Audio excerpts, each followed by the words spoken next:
Kasi dati, wala akong nakikitang titinda na Paris street food. Kasi yung kadalasan na Paris dito, yung di kagaya dyan sa diversion, yung matamis kasi na type na Paris. Yung Paris Retiro ata, yun yung original na Paris. Eh, yun sa amin kasi street food. Sabi ko, wala namang nagtitinda. Sige, try ko magtinda. Yun. Sinubukan ko lang, pero maliit pa lang dati. Mga gantong sabaw lang dati. Pero nung tumagal, madali na magbenta.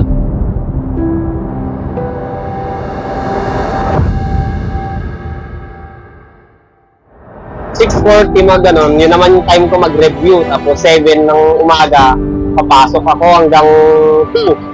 Tapos meron naman akong tao doon na isa, yung nagre-prepare, tangali, nagluluto ako, tapos iiwanan ko muna.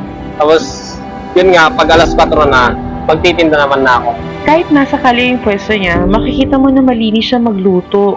Ang lasa ng pares niya, parang kumain ka ng luto ng tatay mo na pinaghandaan ng mabuti. Yung napaka-special at minsan mo lang matikman. Mula sa pagkakahiwa ng karne, sa pagpapalambot, hanggang sa pagtimpla. Malalaman mo na sanay yung magluto at napaka-metikuloso. Hindi nagtago yung sarap ng sabaw sa herbs, spices, at sa asukal na nilagay, kundi sa tunay na linamnam ng karne na dinagdagan ng kilig na dulot ng karahay.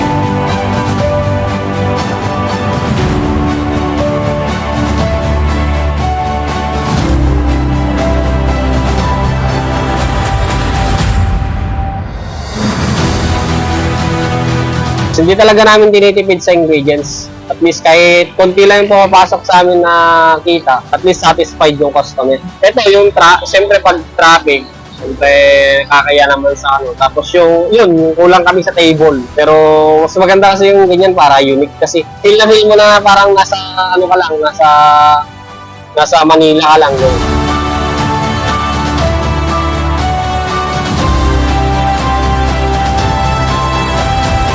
Ito yung so far best pares na natikman ko. Swear. Itataya ko yung pangalan mo. Tataya ko yung pangalan mo. Sobrang na-inspire ako sa kwento niya. Yung determinasyon niya, yung sipag at tiyaga, kailangan ng sariling kayod para mabuhay.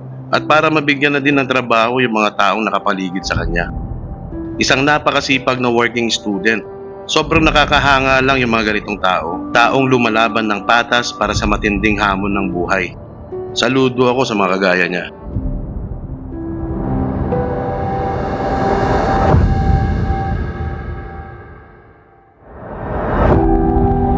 Okay naman, masarap. Balik-balikan mo. Eh, matagal na ako kumakain dito. Talagang masarap na tignan ko na lahat ng para sa Tuligaraw. Ito lang talaga binabalikan. Eh, kasi kakain ka dito, masarap. Tapos ikaw na magtitimpla ng panglasa mo. Yung iba, sila nagtitimpla. Okay naman po siya, sulit yung Pares Overload niya. Kasi yun nga, may chicharon bulaklak. Tapos may karahay din. Dun sa rice niya, madami para siya para sa 10 pesos. Mabigat din sa tiyan. Masarap, actually, all in all, masarap yung Pares talaga. Tsaka sulit siya para sa price. Kung i-rate ko out of 10, siguro mga 11. Sarap eh. Okay na okay po. Solid yung sabaw, solid. Kahit na hindi overload, solid pa rin, napadami pa rin. Hindi rin po siya nakakasawa. Sobrang sulit din po yung bayad na 65. Ilang beses na kuya, pabalik-balik din po kami. Kahit kakapares lang po namin kinubukasan, nagpapares na naman po kami ulit. 3 years na po ako kumakain. Sobrang sarap. Sulit po lahat. Solid pa rin kahit pagulan. Pinupuntahan namin dito. Siyempre, pag painom ka na, siyempre, pampabawas dito. Pampausaw, kumbaga. Yung binasagan nga ni Dudut, pares tayo. Doon sa experience ko sa pares na is sulit. Overload. Hindi lang yung pares yung overload, pati yung kanin nila. Sa presyo naman, pangmasa siya. Tapos,